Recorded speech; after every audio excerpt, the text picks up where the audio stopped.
Stop. Yemek pişiyor. Bu çiğ like zero. Bakıyorsunuz sudan. Şiponya bırak. Hey, this got off. Hey guys, welcome to the industry room. My name's Rich. I'm the club booker here at Broadway Greenwich. You see some new faces, some old faces. It's good. Let me just call a quick roll. Lori, Jack, Gianni, not Gianni. Lamar, Right here. Harrison. Last name, sometimes it comes up Frankie Mantis, and sometimes it comes up Chico. Now, do you need an elevator for a guest? No, I thought I might. Okay. Wherever we get through. Thank you. Mika, Jefferson, your Laura's friend, right? Adam, I'll get your video for you today. Okay, but those three recordings take up a lot of space. They have about 80 gigabytes of hard drive, so in about 2 weeks, we erase all of them. So look at it right now, make sure if there's an issue, let me know, I'll get right on top of it, okay? I'm going to spend the next couple of minutes telling you how to hold the microphone and how to stay on camera, okay? So just stand right behind that microphone and start talking. When you talk, I'm going to tell you, this is going to sound real condescending, I'm going to tell you how to hold a microphone in a big room like this, okay? When you watch a special on Netflix or what have you, you'll see the comedians routinely hold the mic loosey-goosey, like sometimes it'll be 2 or 3 inches away from their chin, okay? I warmed up 4 different TV specials for friends of mine who have them. And they never use that fucking mic. There's always a lab taped to their chest, to their collar, to their pocket. The lab is somewhere, and then the secondary mic is usually a boom mic that's right out of camera view. And this mic here, the one that they're holding like that, that's like the third mic. Okay, that's like the mic of last resort. And they usually, and even if both of those mics go out, they usually take the specials twice. And so you just never see them use that mic. It's just a low percentage mic.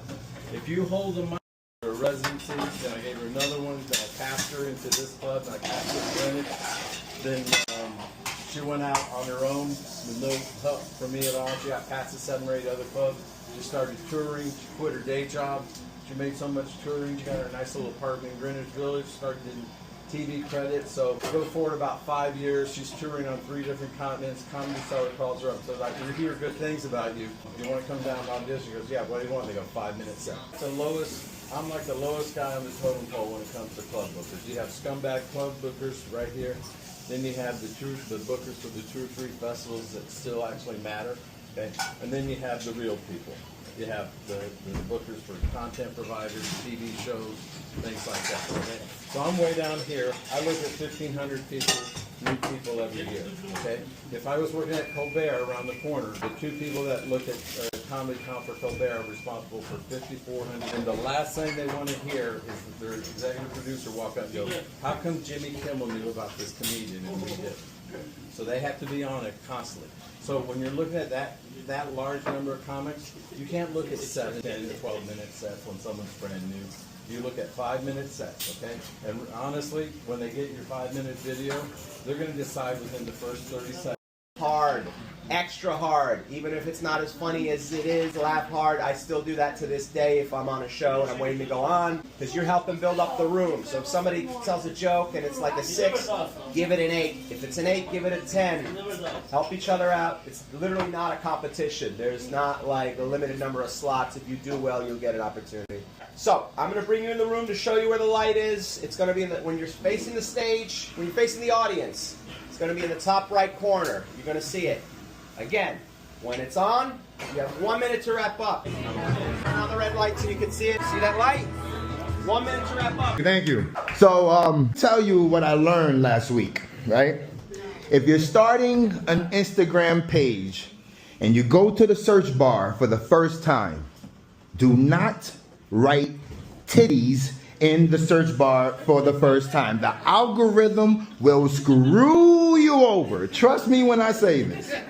Now, I'm not speaking from personal experience, right? I'm a boiler man. I was at a building, and the super said, Papi, can you download Instagram for me? I said, I got you, super. I took his phone, I downloaded Instagram, and I gave it back. the first thing he does is go to the search bar and type titties in the search bar. So I see him, he's like, yeah, looking at it and shit, right? So I see him a week later, and he goes, Bobby, look, I got nothing but titties in my feed. Look, I'm like, what are you talking about? I glanced at it a little bit, right? And sure enough, he had nothing but titties in his feed. It was so bad that when I got back to my van, I looked at my phone, I had titties in my feed. I'm like, is this how the algorithm works? Like, really? I don't know. Is this how it works? I don't know. You know what I mean? As you heard, I'm a boiler man, you know. I've been filming myself at work and, you know, posting it on YouTube and stuff like that. And, you know, I get a lot of views and a lot of comments, you know. And I got this one comment, right? Like, when I read it, this is how it sounded in my head, right? It said, I don't want to watch no motherfucker at work. I said, damn. Like, that should hurt my heart. Like, I was 3 seconds away from quitting YouTube. I'm not going to lie, right? But then I started thinking about it, right? And I replied, motherfucker, you watch Spider-Man swing and save motherfuckers? He at work. Ain't that the same shit? You feel me? And I knew he liked Spider-Man because his name was Marvel 2018. You know what I mean? So he was probably like 8, 9, 10. I don't know. But I replied again. Young motherfucker, you watch Tony Stark build Iron Man in a cave. I'm a boiler man. I work in a basement. That's like a cave, right? That's like a cave, right? But you know what? I can't blame him. It's my fault. Because I got this 9 to 5 thinking, right? Because I've been working my whole life. I got this 9 to 5 thinking. For example, I'm watching Harry Potter. That's the little white boy who does magic, right? I'm watching Harry Potter. It's the last scene, the epic scene. He's fighting Lord Voldemort, right? That's the ugly bad guy, right? They throwing magic at each other, abracadabra, shit like that, right? Harry's bitch is on the side talking about, help me, Harry. Harry's on the other side talking about, I got you, bitch. Right? So it's the last scene. I'm watching all this with my 9 to 5 thinking, right? I'm watching it like, I wonder what day of the week this is, right? Because if this is a Friday, my man Harry got the rest of the week to relax after some shit like this, right? But if it's a Monday, that shit hit different. You feel me? Like, how they know I ain't have a busy weekend? I gotta fight the epic battle on Monday and shit. You feel me? Like, if it was me, I would tell Lord Voldemort, like, yo, bruh, it's like 3:30, bro. I put all my magic we gonna have to do this shit tomorrow. Hey, wait. Yeah, you coming in tomorrow? I'm thinking about it. You feel what I'm saying? That's my 9 to 5 thinking. Like, I'm fucked up. For example, Tom Cruise. All the movies he do, that motherfucker's at work, right? Think about it.